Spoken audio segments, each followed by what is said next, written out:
Ask the Expert, brought to you by Auger Hollingsworth.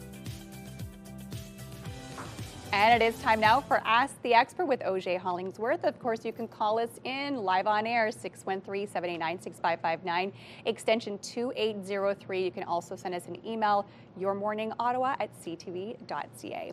And Brenda, today we are talking about statutory accident benefits. So let's first talk about what exactly that is. Right. So statutory accident benefits have a lot of different names. Okay. Called accident benefits, ABs, SABs, no-fault benefits. All of those mean the same thing. Okay. And what they are is benefits that are attached to everybody's car insurance policy in Ontario. So if you have an accident, even if you're at fault, you're entitled to certain things automatically. And most important for most people is things like physio. Okay. Like there's a fund that's available to you, even if you caused the accident, where you can get physio, chiro, psychology, occupational therapy. If your clothes are damaged in the accident, you can get them repaired. There's an income replacement. It's pretty small. It's $400 a week.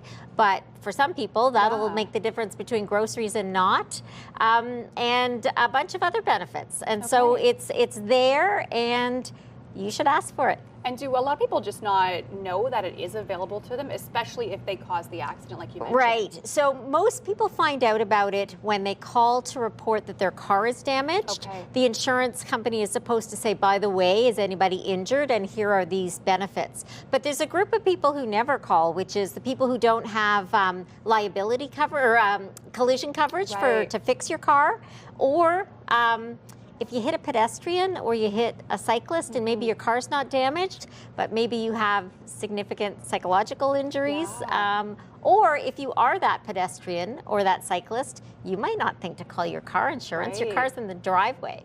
So there's a lot of people that just never get told. Okay, and do you think that sometimes people, especially when they are at fault, are almost afraid to say they're injured because they're trying to protect themselves? Yeah, trying to make it sound like the injury or the accident's not a big deal and stuff. But the truth is, you know, you should access these benefits. You have paid for them since 1996. You've been paying for these benefits, so you should access them. And are there mistakes that people make when they're applying for accident benefits? Yeah, so the form they give you to fill out, whether you do it online or you do it on paper, it's not the most straightforward. Okay. There's a little tiny box that asks you to describe the accident and all of your injuries.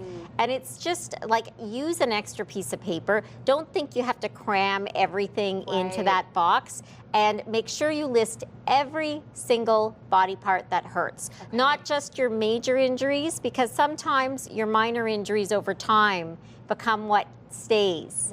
And so people sometimes, you know, yeah, my knee hurts, but, you know, I've got a broken wrist, so I'm going to write about the broken wrist, but actually your knee is what's going to last. So every body part, head to toe, even if it's just a bruise or a scrape, put it on the sheet.